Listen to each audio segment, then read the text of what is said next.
Bueno, buen día, buenas tardes, buenas noches a todos, donde sea que estén, como siempre. Este es mi segundo video acerca de la Fórmula Uno y lo hice, sinceramente, sobre todo para mí. Sobre todo para mí porque empecé a ver la Fórmula Uno hace más o menos 3 años y algo que todavía no termino de comprender, no terminaba de comprender. Haciendo esta presentación lo llegué a comprender un poquito más, es el tema de las gomas. Entonces, estuve preparando esta presentación, investigando, hay unas referencias al final de la presentación por si quieren ir a chequear un poquito más de información ustedes. Pero básicamente vamos a ver los proveedores, porque por ejemplo una de las preguntas que yo siempre me hacía, ¿por qué Pirelli y por qué no uno otro? Las características de las gomas, porque muchas veces escucho que Pirelli elige cierto tipo de gomas para cierto tipo de carreras y estaba yo como pensando por qué sucede eso.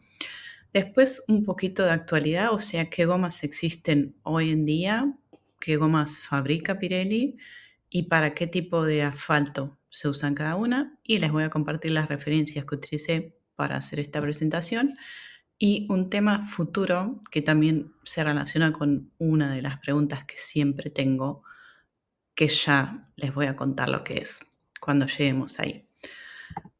Vamos con el tema de la historia. La historia.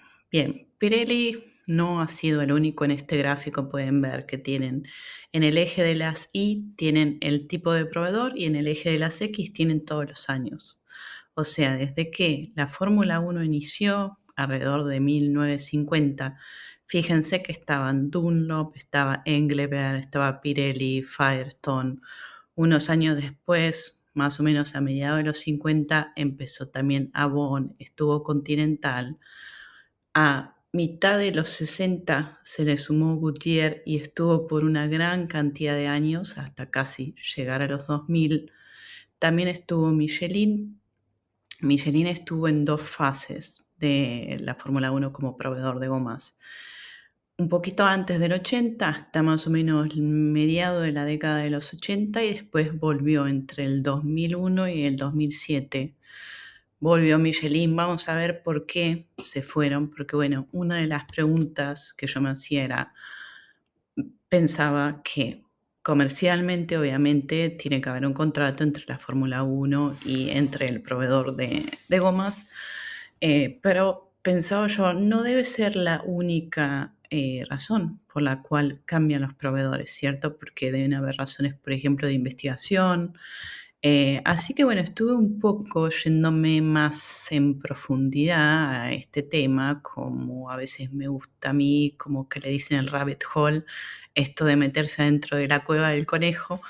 Bueno, y por ejemplo, para Goodyear, que estuvo varios años como proveedor de gomas en la Fórmula 1, desde el 65 al 98, una de las razones por las que ellos decidieron dejar la Fórmula 1 fue porque no les estaba generando la ganancia necesaria y además el año en que ellos decidieron dejar la Fórmula 1, decidieron dejar de ser proveedores, hubo un cambio en el reglamento.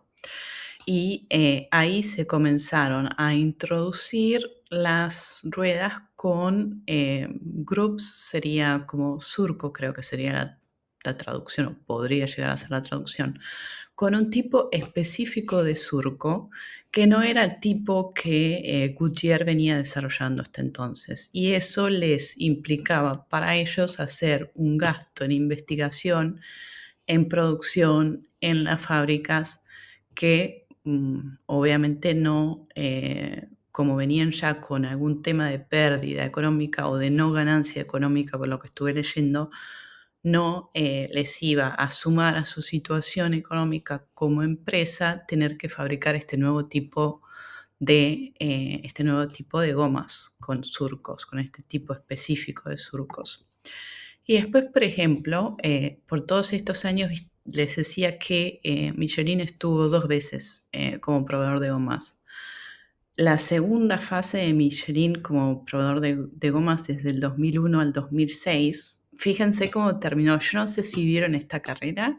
Yo estuve viendo algunos videos de esto.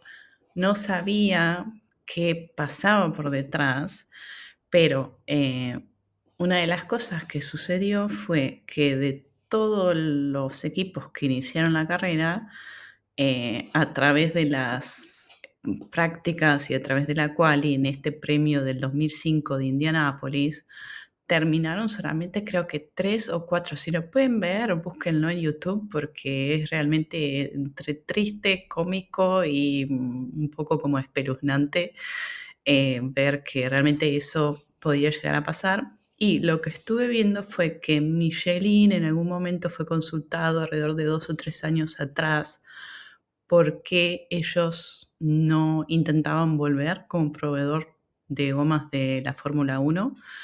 Y lo que Michelin incluso hoy en día dice es que sus gomas son duraderas y que no quieren invertir por un tema ambiental, también por un tema económico, en gomas que se tengan que degradar artificialmente, porque bueno, eso fue también, hay una comparación en las 2 o 3 filminas siguientes de cuánto dura una goma normal de un auto y cuánto dura una goma, digamos, media de Fórmula 1. Obviamente las prestaciones a las que están sometidas los dos tipos de gomas no son las mismas. Pero bueno, incluso hoy en día el discurso de Michelin es que no van a proveer gomas que se autodegraden de una forma artificial. Yo me puedo llegar a imaginar que a nivel de marketing esto ha sido un desastre. Este premio de Indianapolis ha sido un desastre para Michelin. Y bueno, puedo entender por qué deciden dejar la Fórmula 1. Después hubo otro proveedor que estuvo por varios años, casi 2 décadas, 1 década y media, Bridgestone de Japón. 14 años y dejaron en el año 2009. Según Bridgestone, lo que ellos querían era empezar a desarrollar gomas un poco más amigables con el ambiente. Que eso es uno de los temas que les mencionaba, que en investigaciones futuras me gustaría profundizar un poco más. ¿Por qué esta autodegradación y qué se hace con las gomas cuando se utilizan luego de la carrera? El tema de reciclado me gustaría investigarlo un poco más. Y bueno, desde el 2010 que está Pirelli como único proveedor de gomas de la Fórmula 1.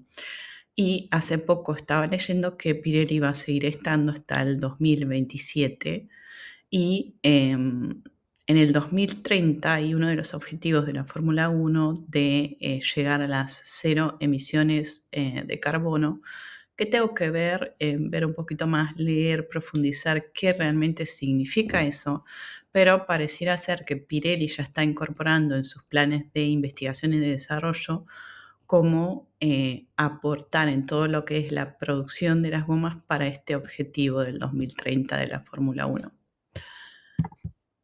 Pasando al tema de duración, lo que les decía, esto me sorprendió un poco, pero bueno, ya más o menos me lo imaginaba porque vengo siguiendo, veo cómo funcionan las estrategias, el cambio de goma. Una goma de auto normal dura aproximadamente 80.000 kilómetros. Una goma bueno, depende del tipo de compuesto, ¿no? A veces vemos que las gomas tienen como unas ventanas, no sé si han visto cuando está la carrera que aparece Window 27, Certified Labs. Eso es la ventana de duración que se espera para esa carrera, para ese clima, para esa goma. Y eso lo usan los equipos como para diseñar un poco la estrategia, porque según el tipo de goma que tengan, según si vaya a llover o no, por eso el tema del clima influye mucho, según la temperatura del asfalto, porque la temperatura del asfalto hace que la composición del asfalto reaccione de una forma distinta y la interacción con la goma. Todo esto tiene mucho de mecánica, de ingeniería, de química. No es una ciencia exacta, o si es una ciencia exacta, tiene muchísima cantidad de factores que no son fáciles de cuantificar de una forma absolutamente precisa. Hay muchísimos factores que influyen en lo que es la duración de una goma. Pasando el tema de los materiales, lo que yo estaba viendo que me llamó también mucho la atención fue que las primeras gomas hasta el 58 se fabricaban con unos compuestos de algodón y que en el 58 DuPont, a través de toda la investigación que venía haciendo ya, creo que del 40 más o menos 30 y pico por lo que estuve viendo, empezó a incorporar fibras de nylon. El nylon era también parte de la investigación del nylon, estaba relacionada al fashion, relacionada a las medias, por ser un material súper liviano y de gran duración. Las que usamos este tipo de medias sabemos que a veces se estiran, pasamos la uña y no se rompen las buenas. Y bueno, en este año, en el 58, se empezó a incorporar el nylon en la fabricación de los hilos de goma que se utilizan para fabricar las gomas. Y lograron reducir lo que serían más o menos 5 o 6 kilos, si estoy haciendo bien la traducción entre 12 libras y kilo, de peso. Y este tipo de gomas, fíjense, fueron las que se fueron desarrollando. Fue la evolución desde la 5, la R1, R3, R4, R5, todas estas fabricadas por DuPont. Pasemos a la siguiente categoría de gomas que se siguieron desarrollando en los años 60. En el aproximadamente 65, si no recuerdo mal, se fabricó la primera goma slick, o sea, una goma que al tacto es lisa. Es una goma que es muy suave, que lo que tiene que cuando el circuito está seco, tiene un agarre muy, muy, muy poderoso, pero que es muy peligrosa cuando llueve. Yo me imaginaba, o sea, yo lo siento en el auto, pero donde más siento esto es en la bicicleta. Cuando llueve y las gomas de la bici ya están súper gastadas, que no tienen ningún perfil, la bici no tiene estabilidad. Este es el tema de las slicks, que cuando hay un poco de agua es extremadamente peligroso. Bueno, Dunlop como proveedor deja la Fórmula 1 en el 69. Y después estuve viendo un poco que en los últimos 20 años se utilizaron como dos tipos de diseños, dos tipos de estrategia de construcción, que son el radial versus el bias. El radial se utilizó por muchos años, pero se dejó de utilizar. Si se fijan acá, este gráfico estaba muy bueno. Fíjense, este gráfico lo encontré en Wikipedia. Ahí tienen todos los datos del copyright del gráfico abajo. Esta persona hizo el gráfico el 7 de abril de 1970 para explicar cómo la construcción radial de las fibras de la goma funciona. Y si se fijan, me gustaría poder tener como un puntero para indicarles, pero bueno, para la próxima grabación. El número 12 del gráfico, no sé si ven que tienen todas las rayas, o sea, en el sentido de la goma, la raya va a 90 grados. Este era la construcción de tipo radial. Y después tenemos la 14 y la 16. No sé si van viendo que es el sentido de la goma y después están las fibras que se entrecruzan. Es como, digamos, una forma distinta de tejer la goma. La técnica radial ayudaba para tener más tracción al frenar, pero era más difícil de controlar cuando el grip con el asfalto empezaba a disminuir. Mientras que las otras, el otro tipo de orientación, de dirección de las fibras, hacía mucho más fácil de controlar la dirección del auto, controlar la goma, cuando el grip no era tan bueno. pero pareciera ser que este tipo de construcción de dirección de las fibras necesitaba que la goma fuera más ancha y que por eso durante un tiempo no se pudo utilizar. Ahora pasamos, bueno, aquí me ha fallado el gráfico, a ver si se los puedo relatar. Mm. Bueno, acá lo que yo les quería mostrar era una rueda con los surcos. Había un tipo específico de surcos. Surcos son, digamos, el perfil de la rueda. Las slicks no tienen nada, pero el groove es este surco particular que se hacen en las ruedas. Hasta en 1998 no había ninguna regulación respecto a si se tenían o no tenían que usar ruedas con este patrón ni qué tipo de patrón tenía que tener la rueda. A partir del 99 ya comenzaron más regulaciones acerca de específicamente cómo tenían que ser los patrones de la rueda.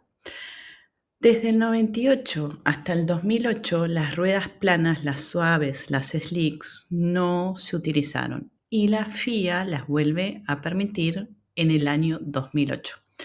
Y acá yo estuve leyendo que hubo mucha controversia con las ruedas con surco porque, bueno, yo esto también me lo imaginaba, tienen surcos, ¿no? Entonces hay espacios entre las piezas de goma de la rueda. Imagínense que uno tendría que tener una rueda acá. Para el próximo voy a hacer un poco más didáctica, voy a por ahí buscar materiales. Imagínense que la rueda se está poniendo en contacto con el asfalto y obviamente el auto va a tener que tener un cambio de dirección. Entonces, si es lisa, hay mucho más parte de la rueda que entra en contacto. Pero si hay surcos en el medio, imagínense que estos serían los surcos, cuando la rueda va girando, hay porciones de la goma que tienen una tendencia a girar más que las porciones que están en el medio más lejanas de los surcos, porque no están tan en contacto con el asfalto. Al parecer, cuando pasaban las vueltas y los autos tenían un poco más de exigencia por el uso que ya habían hecho de las gomas, este giro y esta dirección, este cambio de dirección comenzó a generar situaciones un poco peligrosas para los autos. Y por eso se volvieron a permitir las slicks, que cuando no llueve tienen mucho más grip, mucho más agarre con el asfalto. Ahora pasando un poco a lo que es la actualidad. Bueno, no sé si han visto que las ruedas tienen varios colores y en esta imagen se pueden ver, si se fijan en la roja, la amarilla, la blanca, no hay ningún patrón. Esas son las slicks, las que les decía, las suaves. Y después están esta verde que ven, son las que aparecen como intermedias. Tienen ya un patrón, ven que tienen surquitos, tienen los groups que van un poquito así como perpendicular para adentro.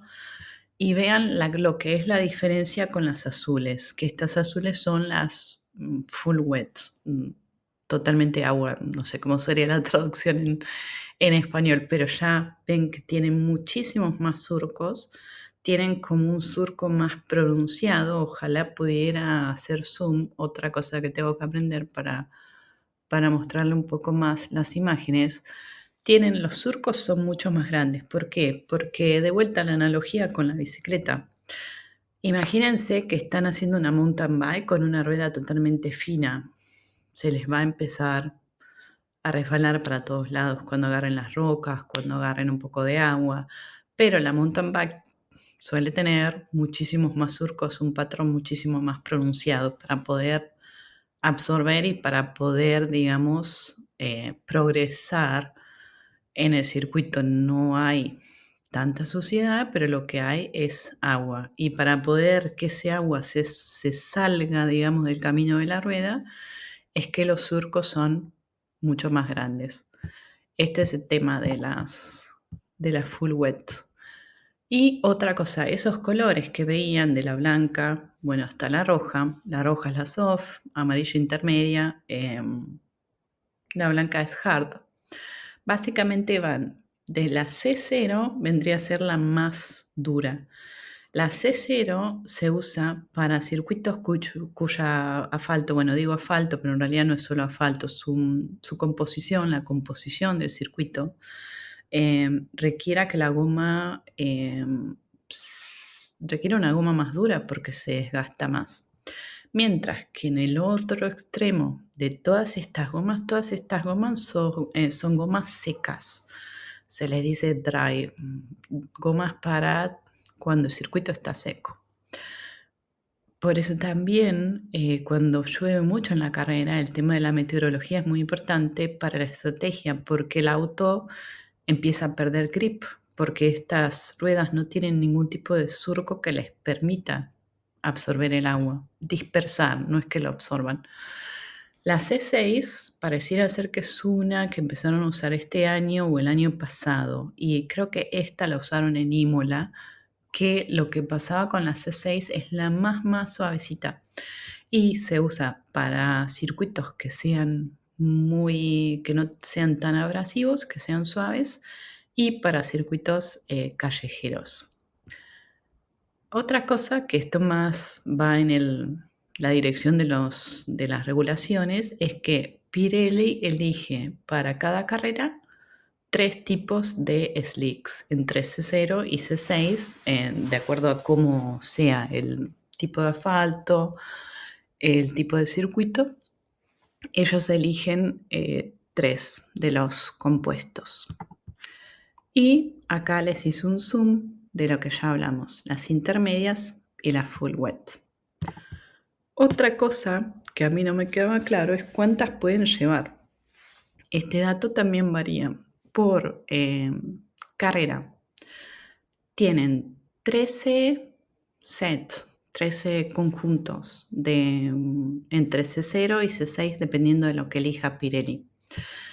Tienen 4 sets de intermedias y tienen 3 sets de full wet. Y esto cambia un poco si la carrera tiene sprint. Esto no lo logré entender. ¿Por qué si la carrera tiene sprint tienen 12 sets en vez de 13? Si alguien lo sabe, porque no lo pude encontrar en ningún lado.